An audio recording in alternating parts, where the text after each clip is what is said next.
Tom DiNardo. I am the Wine Zealot. And today we are touring Richland, Washington, and one of Washington's best wineries, one of my personal favorites, Barnard Griffin.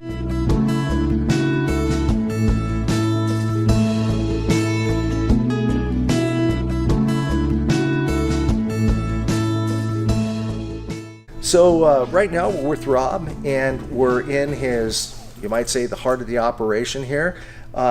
This you might call the chai room right here. We're going to actually, which is also the barrel room, which we're going to see. Rob has his barrels stored separately, but you'll notice here behind us we have some stainless steel fermentation tanks. We have the Guy bottling, wine bottling system here, which looks like you've got quite a very industrious bottling system there. How many bottles an hour? We can do, let's see, we have done as much as 2,000 cases a day, although that's more than we typically do. It's closer to 1,400 to 1,500. Per minute, that can do about 50 bottles. And when you look at this machinery, that's Italian, that's Swiss, this is Australian, this is American. That machine started its life at Schaefer Vineyards in Napa.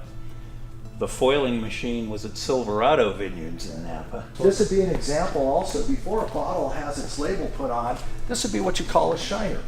And a shiner in the industry is basically a bottle. You can obviously tell this is one of Rob's great rosés, but it doesn't have the label on it.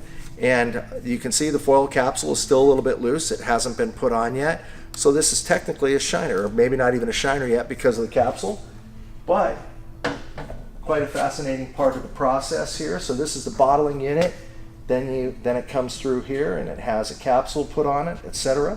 And then the final process is right here where it gets put into the box. Most of the time when I'm doing winery appraisals, it's either a partner who's being bought out or someone buying in or a sale. And they'll want the professional appraisal. So and it's a specialized field. Oh yeah, absolutely. Obviously I'm very familiar with this, so I'll often spend hours just inventorying and cataloging everything. All the machines, the chemicals, the lab equipment, the different hoses, hose clamps, boxes, foil capsules. I mean, we take it all into consideration. Today they were racking wines in these particular barrels, and sort of like the tradition in Bordeaux, I can't tell if they actually paint the barrel, but it looks like this one. Do you instruct your cellar rats to actually paint around the center like they do in Bordeaux? None of that is necessarily intentional, but what actually happens, it's not a matter of overfilling the barrel.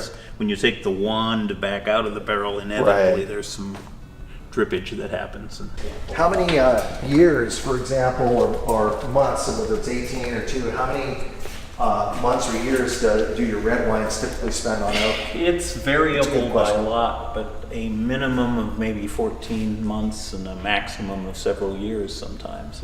And that's specific to the red wine? Yeah, it's to the wine and to what it needs.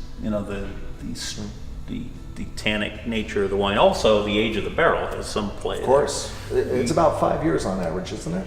Well, it's 5 years of active oak contribution. A number of our barrels are older than that, and we get new stave wood, but utilize it in old barrels, and it's a technique of making the wines high quality but keeping the price reasonable. And you said that some of the wines actually spend as much as 6 years in barrel. Well, not that long. Maybe 4. 4 years. 4 at the very, very most, and that's extremely rare. From a standard process standpoint, about 2 years would be, the maximum, but some are unique. What would be a red wine that you would keep on oak for 4 years? Well, if it was a variety that had huge amounts of tannin and a very high acidity and Cabernet, Sauvignon. Yeah, Cabernet, for example. We've had some Petit Verdot that spent some extra time in wood. Great. But in general, here we've got a 17. But then in this particular row, there are a few 14s. So 2014 is the age? Yeah, that's getting old, but that was an experimental.